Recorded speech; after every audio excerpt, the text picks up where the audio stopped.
out there in video land. This is David Hildebrand. I write for AIPT Comics, and I am also the co-host of the AIPT podcast.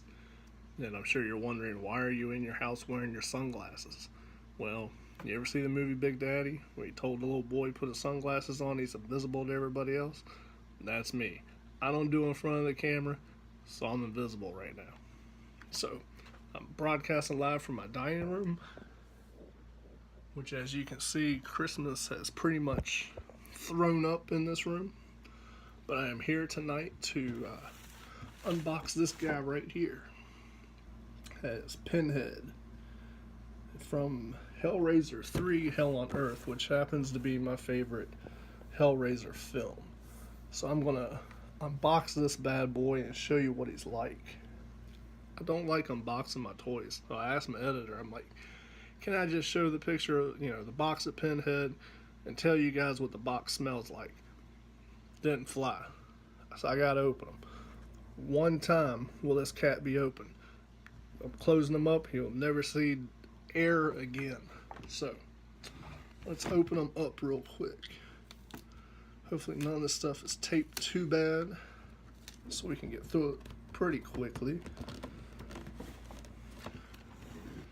And right off the bat, the box is a pain to open. So just, talk amongst yourselves as I get this going here. Alright. Slides out pretty good. The box, I don't know if you notice, it's got like the shapes of like pieces of a Pandora box, which I think is a pretty cool little addition. So he's in a nice big thick plastic coffin here, which once again, luckily for me, is not taped. I can slide that right off. Put that right there. Has a couple plastic covers over them. As I took a guess, Pinhead isn't normally, I have a few Pinhead figures. He's not really big on articulation. Mostly you can get is his hands moving, which is basically what it looks like we already have with this figure. Which I'm not complaining, I know what to expect from him. Well, let's take a look at him. So that is pretty cool right there. That is metal. That's real metal. I think that's the only Pinhead that I have that has the pure metal pins. So right away, that's a pretty cool detail in it. But scrolling down, you see his outfit's pretty much spot on to what you're used to seeing in the movie and whatnot. So his feet, that's always stays the same. I have like 3 or 4 Pinhead models or figures, whatever you want to call them, and all of them are like that at the bottom with the way his robe is. So like I said, once again, articulation, he ain't got much. His arms move, like he's crawling down the alley and you're like, what's up? Well, you got a problem with me? So you can make him look intimidating like that, but the key to it is his box. Of course, you can't have Pinhead without his box. Turn his arm.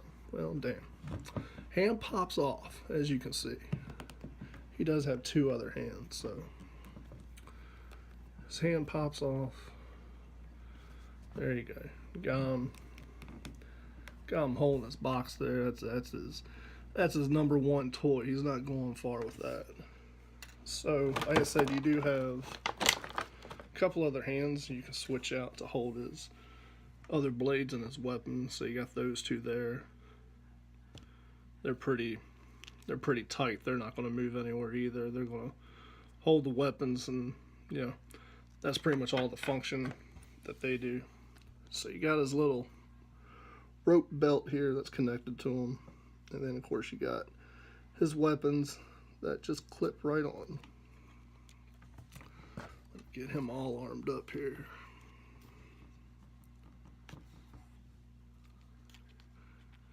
He is pretty cool, man. I think the biggest thing I like so far is all the detail to his head. Like I said, he's never one to have a bunch of accessories. He's got standard equipment that the blades and of course the box. I mean, he's just an intimidating character. That's the way he was in the movies. You know, he had a Cenobites. He didn't run after anybody. He just appeared. And he had this, you know, aura around him. You know, when you saw him, you were screwed. That's what makes him great. As I drop his box. So, articulation pretty much is just his arms. Like I say, you can change them out to make him hold the weapons. All you think is his head turns slightly, which isn't a big deal. Like I said, that's all metal. That's the best part of it right there. So, overall, pretty cool figure. I like him. He'll be a nice addition with my other characters, and if I ever someday decide to take him out of the box and display him, I'll do that. But as soon as I shut off this video, he's going right back in the box. So, if you're a fan of Pinhead, like I said, it's from Mezco Toyz. It's pretty cool. The box is actually a pretty decent... It's got like a rust color to it. It's a different kind of box than what some other figures have. But the attention to detail is pretty spun on that too. Pretty decent. So if you like Pinhead, I mean, it's worth the money. I'm not mad at this figure at all. It's a worthy piece to go in my collection, and I believe is the 6th Pinhead figure that I have, and I think Mezco Toyz did a well job. Can't even speak. Been talking for 2 hours on a podcast. They did a job well done. So I would think I would give this figure a 9 out of 10. Listen to our podcast. Comes out on Wednesday nights. And I will talk with you guys soon.